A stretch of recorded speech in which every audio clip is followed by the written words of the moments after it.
m'appelle Damien, je suis arrivé dans Lyon il y a 6 ans et je me suis installé à Charby en 2010.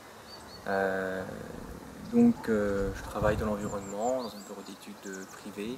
J'ai choisi d'habiter à Charby parce que c'était une ville, un village qui était accueillant, qui est joli, qui a plein de services et qui est attractif dans le secteur.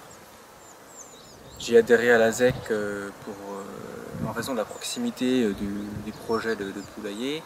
Étant voisin, on va dire quasiment direct, j'ai un petit peu peur pour l'avenir, au niveau notamment du prix que peut avoir ma maison si j'ai besoin de revendre pour des raisons diverses. Donc ça pourrait me bloquer éventuellement, et puis aussi pour l'environnement en général, puisque je travaille dans l'environnement, je suis assez sensible à la chose.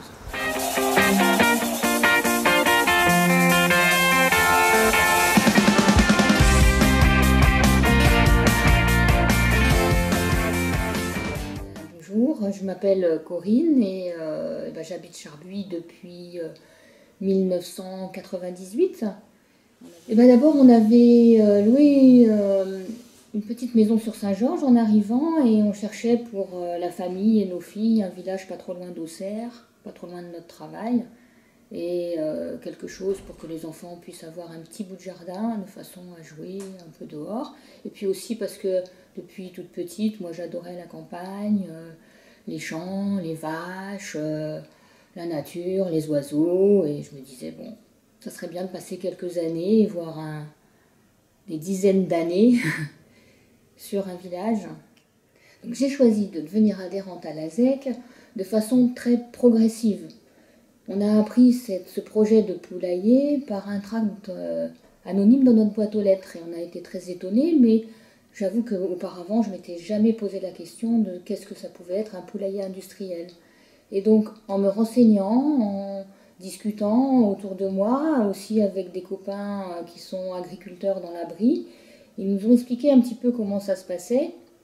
Et puis après, on a eu une réflexion avec mon mari sur qu'est-ce que ça pouvait amener au village ou ne pas amener. Et on a vu plutôt les points négatifs, on a pointé plutôt des points négatifs que des points positifs.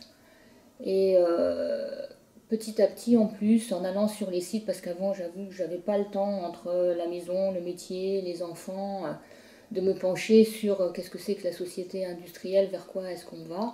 Petit à petit, ça a été plus une évolution sur qu'est-ce que le monde va finir par devenir avec de tels projets.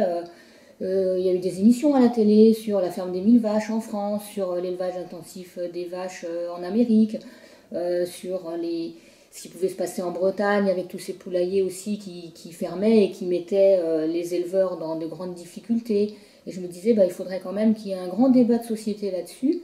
Et pour moi, dans mon intime conviction, je pense que c'est pas vers ce quoi il faut qu'on tende pour nos enfants, les générations futures.